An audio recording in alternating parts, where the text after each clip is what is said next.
Thank you. The question is that the amendment be agreed to, and I call the member for Bennelong. Thank you, Deputy Speaker. As we've heard, this TLAB is a number of schedules, I think 7, which deals with a range of financial measures, changes to the way our laws work to ensure that we can deliver on our election commitments and our commitments in a government. I'll be talking in detail on 2 of the schedules, and then might touch on some of them towards the end. 2 schedules in particular I believe are really important to dealing with some financial matters and particularly our housing crisis.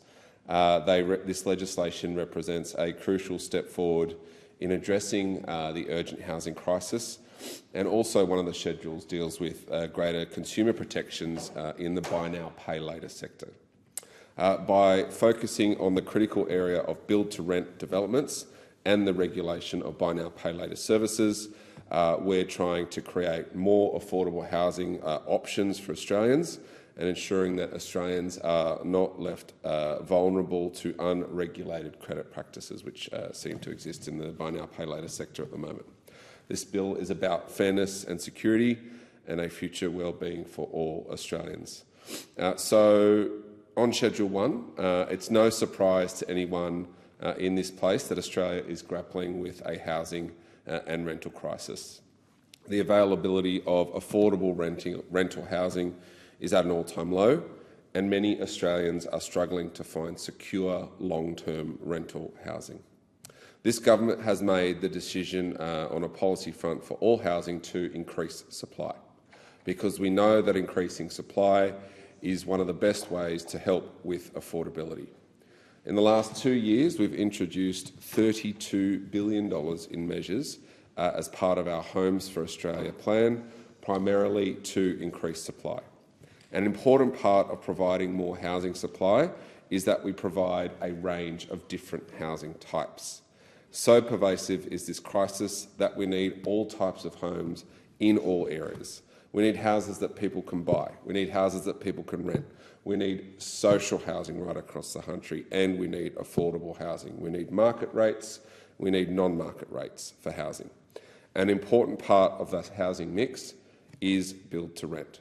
So Schedule 1 of this bill introduces critical incentives for the build-to-rent sector, a model that has proven very successful in countries like the United States and the United Kingdom, and one that is just getting off the ground here in Australia. Build-to-rent housing provides flexible housing types where one development can have both affordable rental properties and market rental properties, and will provide much-needed rental stock for Australians. As the housing stock in build-to-rent can only be rented, it is often the case that rental agreements favour tenants much more than traditional rental arrangements. Build-to-rent enables tenants to have longer-term rents, which works very well for families who want to establish themselves in a neighbourhood, particularly when sending their kids to a local school. One-year tenancies are really hard to establish yourself in a neighbourhood, and what build-to-rent can provide is those longer-term tenancies, like 5-, 10-year tenancies. Build-to-rent, I'm sure, will become a really important part of our housing mix, and this bill provides 2 significant tax incentives to encourage investment in this housing type. So this bill increases the depreciation rate for capital works in eligible build-to-rent projects to 4% per annum and reduces the depreciation period from 40 years to 25 years. Secondly, it reduces the final withholding tax rate on eligible fund payments from managed investment trusts, investments from 15% to 15% from 30%. It halves it, Deputy Speaker. Therefore, it increases the after-tax returns for foreign investors in these projects. These tax withholding rate changes that are proposed in this bill, as I mentioned, halving them, puts build-to-rent, puts housing on the same footing as other important infrastructure investments. This is important because Labor sees housing as critical infrastructure. These tax withholding changes will treat build-to-rent housing just as they would usually railway lines or highways, so really important nation-building infrastructure.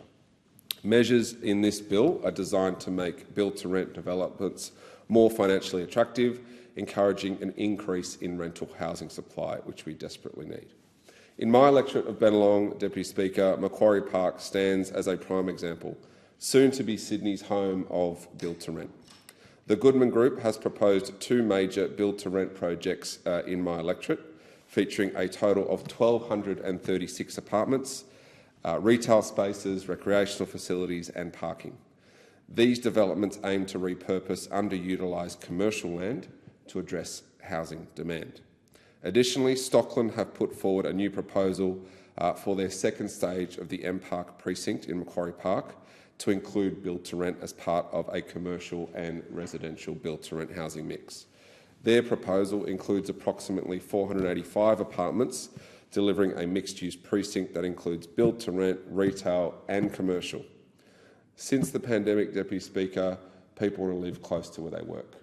And I'm not surprised that Macquarie Park will be home to build-to-rent in the future. These developments are not just about increasing the number of available rental properties to help with the housing crisis, but they're about creating vibrant, balanced communities with both residential and commercial spaces supported by enhanced public transport as we have in Bennelong. Importantly, this bill mandates that at least 10% of the new dwellings in a build-to-rent development that takes advantage of these tax concessions, that they need to be tenanted on an affordable basis. That means rent for these units must be set at no more than or at a 25% discount of market rental rate. And traditionally, those affordable rental dwellings go to key workers, people on low to moderate incomes, which is really important.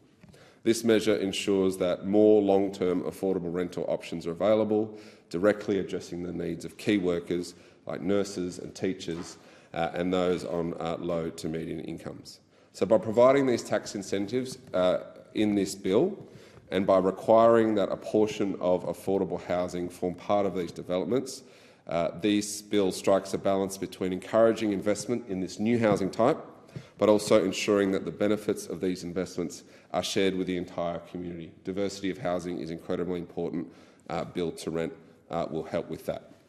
I now go to Schedule 2, Deputy Speaker, which makes some really long overdue and important changes to buy now, pay later products like Afterpay and ZipPay and Hum. There's quite a few of them now. Buy now, pay later is a great Aussie invention and one that we should be proud of.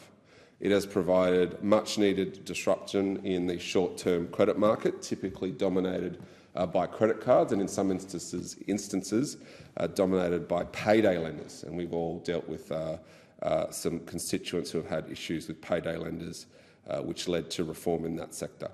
Buy now, pay later has helped small businesses sell more and has provided affordable short-term credit option for consumers who would have otherwise only had payday loans at ridiculously high interest rates or credit cards, which would have been their only options.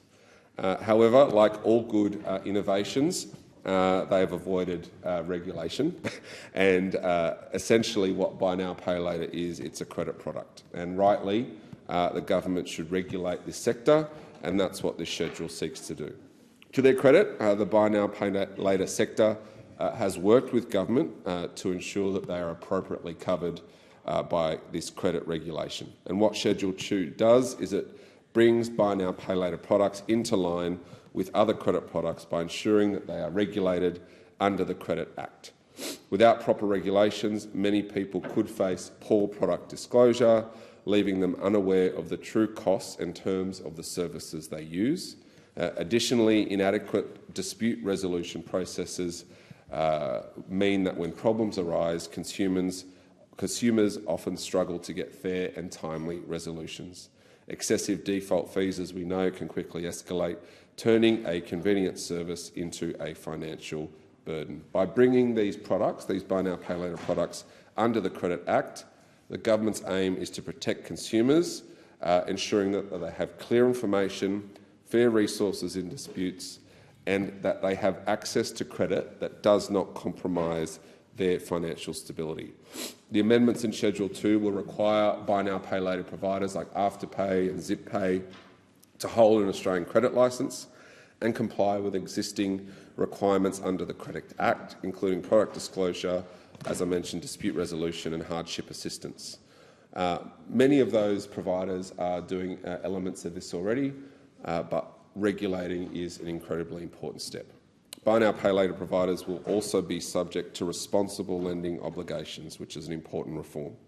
Providers of product that meet strict fee caps and are categorised as low-cost credit will have the option to comply with a modified responsible lending framework, and this ensures that while consumers continue to benefit from buy now, pay later, something I know that's really popular, particularly for younger people, but we also want to ensure that they're protected from potential financial distress. They're accessing a credit product. That product should be treated as such.